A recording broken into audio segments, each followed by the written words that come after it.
విధంగా ఇప్పుడు ఏవైతే ల్యాండ్ ఎక్విజిషన్ కేసెస్ ఎన్నైతే ఉన్నాయో మొత్తం 47 కేసులు ఉంటే దాదాపుగా ఇక 8 ఉన్నాయి. మిగిలిన అన్నీ కూడా క్లియర్ అయిపోయినాయి. ఒక 2 రోజుల్లో ఒక 10 కేసులకి ఏదో వస్తుంది. ఇంకొక 8 కేసులు ఉన్నాయి. అది కూడా నెక్స్ట్ వీక్ క్లియర్ అవుతుంది. అయిపోయిన వెంటనే ల్యాండ్ ఎక్విజిషన్ దాని మీద ముందుకెళ్తాం. 2500 ఎకరాలు ఏదైతే ఉన్నాయో. తర్వాత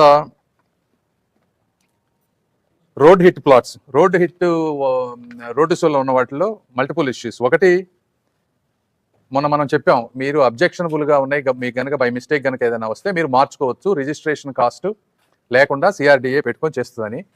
అయితే ఇందులో ఒకటి ఏంటంటే, ఆల్రెడీ ఈ ప్లాట్స్ కనుక వేరే వాళ్ళకి అమ్మితే వాళ్ళకు కూడా ఇది అప్లై చేయాలా లేదా అనేది ఒక ఇష్యూ ఉంది.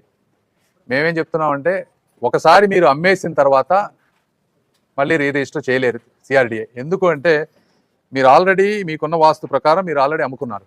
అది రేటు తక్కువకు అమ్ముకున్నారు, ఎక్కువకు అమ్ముకున్నారు, ఏదో ఉంటుంది.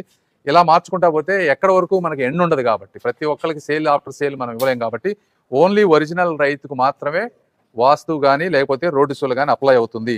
కాబట్టి ప్లాట్స్ కొన్నవాళ్ళు మాకు రోడ్డు షోలు కానీ అది ఉందంటే మాత్రం అది సిఆర్డిఏ వాళ్ళు యాక్సెప్ట్ చేయరు. మీరు దయచేసి ఆ విషయంలో రావద్దు. మూడోది, జరీబ్ ల్యాండ్స్ మీద 180 ఎకరాలు ఇష్యూ ఉంటే మనం 1 మంత్ టైం అడిగాం. 1 మంత్ టైం ఆల్రెడీ అంతా వర్క్ చాలా వరకు అయిపోయింది. మల్టిపుల్ మెంబర్స్ వెళ్ళి సర్వేలు అన్నీ చేశారు.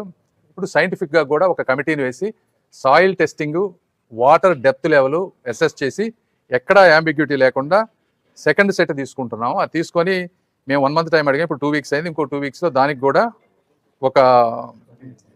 ఒక కమిటీని ఫామ్ చేసి దాన్ని క్లియర్ చేసుకొస్తాం. అది కూడా అదేవిధంగా గ్రామ కంటాలది కూడా ఇవన్నీ 10 సంవత్సరాల నుంచి ఉన్నాయి. కాబట్టి గ్రామ కంటాలన్నింటిలో కూడా 10 సెంట్లు లోపు ఉన్న వాటిని కూడా వెరిఫై చేయాలంటే 6000 ఎకరాలు వస్తూ ఉంది. ప్రాబ్లం అయ్యేటట్టుంది. 10 సెంట్లు లోపు ఉన్న వాటికి పెద్ద ఇష్యూస్ లేవన్నారు. కాబట్టి 10 సెంట్లు పైన ఉన్న వాటికి తీసుకుంటే దాదాపు 1600 ఎకరాలు వస్తుంది. కేవలం వాటి వరకే వెరిఫై చేసి R1 జోన్లో ఎక్కడైనా ఇష్యూస్ ఉంటే దాన్ని ఎలా రెక్టిఫై చేయాలనే దాని మీద డిస్కస్ చేసాం. అది కూడా యాక్షన్ టీమ్ స్టార్ట్ అవుతుంది.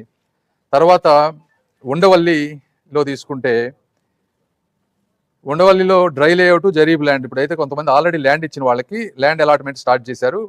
22/12 కల్లా డ్రై లేఅవుట్ అంతా ఇచ్చేస్తున్నారు డ్రై ల్యాండ్స్కి.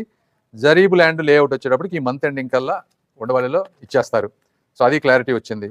అదేవిధంగా లంకా ల్యాండ్స్లో మనం లాస్ట్ టైం ప్రాబ్లం అనుకున్నాం, దాన్ని రిజిస్ట్రేషన్ చేయాలి, కోర్టులో కేసు ఉన్నా కూడా ఇబ్బంది లేదు, మనం ఆ రిస్క్ గవర్నమెంట్ తీసుకుంటుంది అని చెప్పి ల్యాండ్ రిజిస్ట్రేషన్ స్టార్ట్ చేసాం. స్టార్ట్ చేసినప్పుడు అప్పుడు 356 ఉంటే ఈ 2 వారాల్లో 65 మంది వచ్చి ఆల్రెడీ రిజిస్టర్ చేసుకున్నారు. ఇంకా 291 ప్లాట్స్ ఉన్నాయి. అందరికీ ఇన్ఫార్మ్ చేశారు. వాళ్ళు ఎక్కడెక్కడ వేరే ప్రాంతాల్లో ఉండి వాళ్ళదే లేట్ తప్పించి సిఆర్డిఏలో కానీ ఇక్కడెక్కడ కానీ ఇష్యూ లేదు. వాళ్ళ లంకా ల్యాండ్స్ ఇష్యూ అంతా క్లియర్ అయిపోయింది. బట్ ఓవరాల్గా తీసుకున్నా కూడా